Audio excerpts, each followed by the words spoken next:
पत्नी यदि विपरीत बुद्धि वाली है तो हो सकता है शुरुआत में आपको बुरा लगे कि यार हमारे मन ही नहीं मिलते, हमारी व्यवहार ही नहीं मिलता, लेकिन कुछ दिन बाद आपको शायद अनुभव होगा कि आपका जो रिक्रिएशन हुआ है ना वो इसीलिए हुआ क्योंकि पत्नी विपरीत बुद्धि की है। अच्छा, इसका एक उदाहरण दें। गोस्वामी तुलसीदास जी महाराज जिन्होंने मानस की रचना की, वो पहले ब्याह नहीं कर रहे थे, लेकिन वो कथा इतनी अच्छी करते थे कि एक ब्राह्मण उनसे कथा में रीझ गया और पीछे पड़ गया, मेरी बेटी से ब्याह करो, मेरी बेटी से ब्याह करो। गोस्वामी जी बोले भैया हमको ब्याह के चक्कर में नहीं पड़ना, हमको कथा वथा में ही रहने दो बस, ठीक है। इतने में ही महाराज देवादिदेव महादेव प्रकट हो गए और प्रकट होकर के गोस्वामी जी को कहा कि तुमको उस ब्राह्मण की बेटी से ब्याह करना है, उसी से तुम्हारा मंगल होगा। गोस्वामी जी बोले जब महादेव कह रहे हैं तो इसका मतलब है निश्चित मेरा मंगल ही होगा। गोस्वामी जी ने जैसे ही ब्याह किया, ब्याह के बाद गोस्वामी जी की बुद्धि बदल गई। कैसी हो गई? राम जी की जगह पत्नी में ही आसक्त हो गए। अब तो 24 घंटा उसी को निहारना, उसी को देखना।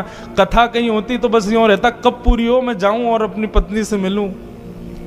इतना प्रेम अपनी पत्नी से करते। लेकिन बंधुओं, शास्त्र आज्ञा करता है अति सर्वत्र वर्जयेत, अति हर चीज की बुरी होती है। पहले तो अच्छा लगता था गोस्वामी जी की पत्नी को, बाद में उसको चिढ़ होने लगी। बोले 24 घंटा मुझे ही देखते रहते हैं, इनको बस मैं ही चाहिए।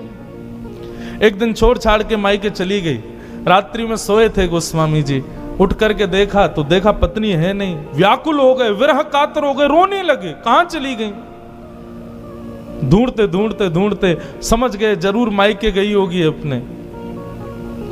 यह भी विचार नहीं किया कि सामने यमुना नदी इतनी गहरी है, इसको पार कैसे करूंगा। कूद गए उसमें, क्योंकि पल्ली पारी ससुराल थे। शव बहता हुआ आया, यह भी विचार नहीं किया कि मरा हुआ शव है, इसका सम्मान करूं, उसी को नाव बना के बह गए। जैसे तैसे गिरते पड़ते अपने ससुराल पहुंचे। पत्नी से जाके बोले तुम मुझे छोड़ के क्यों आ गई। गोस्वामी जी की दीन अवस्था देख करके पत्नी को दया नहीं आई, क्रोध आया। बोले आप प्रेम करते हो मुझसे? बहुत प्रेम करता हूं। अरे मुझसे प्रेम नहीं करते हो, इस हाड़ मांस के पुतले से प्रेम करते हो आप। कल को मेरे प्राण निकल गए तो क्या होगा? बोले मेरे भी निकल जाएंगे। बोले ऐसा प्रेम यदि राम जी से किया होता ना तो आज राम जी मिल गए होते तुमको।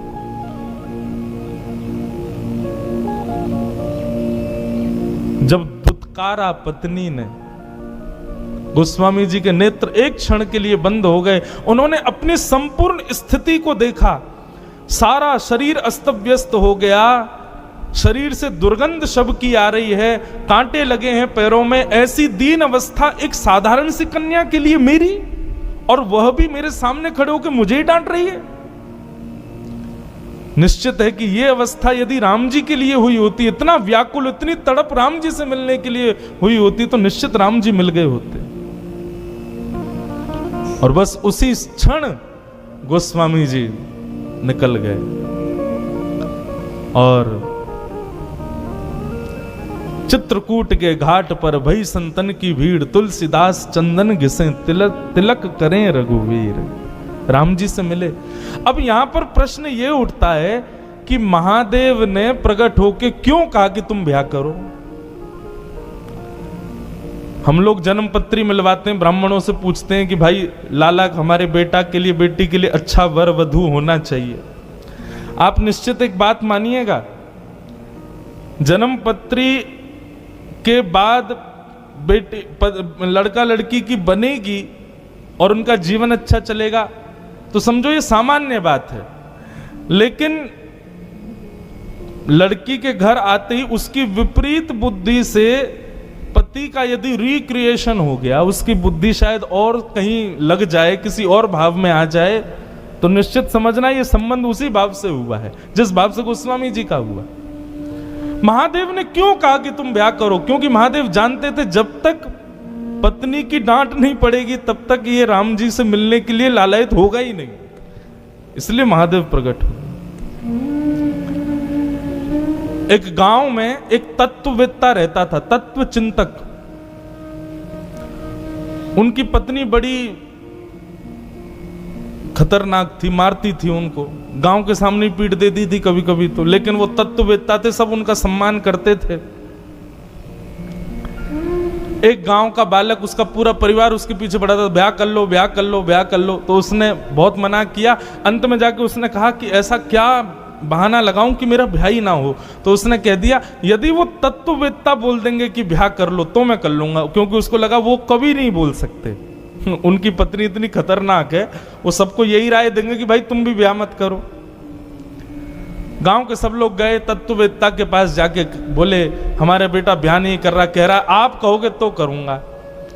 बेटे ने कहा कहिए भगवान मुझे ब्याह करना चाहिए कि नहीं। बोले बिल्कुल कर लो, अभी कर लो, इसी वक्त कर लो। बालक बोला आप कैसे कह सकते हो, आप तो खुद दूध के जले हो, छाछ फूंक फूंक के पीनी चाहिए और दूसरों को भी बोलना चाहिए ऐसा ही कि फूंक फूंक के पियो, जल ना जाओ, लेकिन आप तो मुझे खुद जलाने के लिए ही आज्ञा दे रहे हो, आप कह रहे हो ब्याह कर लूं। अरे नहीं आप जैसी पत्नी मेरी आ गई तो तत्ववेत्ता बोले देखो तुम्हारे मन के अनुरूप पत्नी आ गई तो बढ़िया, खुशी खुशी जीना, और यदि विपरीत बुद्धि वाली पत्नी आ गई तो एक की जगह दो तत्ववेत्ता हो जाएंगे एक ही गांव में, तुम भी तत्व चिंतक बन जाओगे। मैं तत्व चिंतक बना हूं किस लिए, क्योंकि मेरी पत्नी विपरीत है। एक बार कनाडा में कथा कर रहा था मैं, तो वहां एक माता जी आई, माता जी तो नहीं थी, थोड़ी युवाई थी, लेकिन ब्याह नया ही हुआ था उनका। बोली महाराज जी मैंने इतने सोमवार व्रत किए, मैंने शंकर जी को इतना दूध चढ़ाया, इतना ये किया, ब्राह्मणों ने जो बताया मैंने सब किया, मेरे पति बिल्कुल विपरीत मिले मुझे। मैंने कहा माँ, मैंने उनको भी यही कथा सुनाई, मैंने कहा देखो पति यदि मन के अनुकूल मिल गया होता तो पूरा मन पति में ही लग जाता, पति मन के अनुकूल नहीं है इसलिए आप कथा में बैठी हो आज। अनुकूल मिल जाएगा तो पूरा मन उसी को दे दोगे, प्रतिकूल मिला तो जितना थोड़ा बहुत मन बचा था वो ठाकुर जी को दे रहे हो ना। इसलिए प्रतिकूल मिले तो कृपा, अनुकूल मिले तो कृपा, प्रतिकूल मिले तो ज्यादा कृपा। इसलिए प्रसन्न रहो भैया, होई सोई जो राम रचे राखा। ठाकुर जी ने सबका रचा हुआ है, जिसका जैसे जहां जैसे होना है होगा।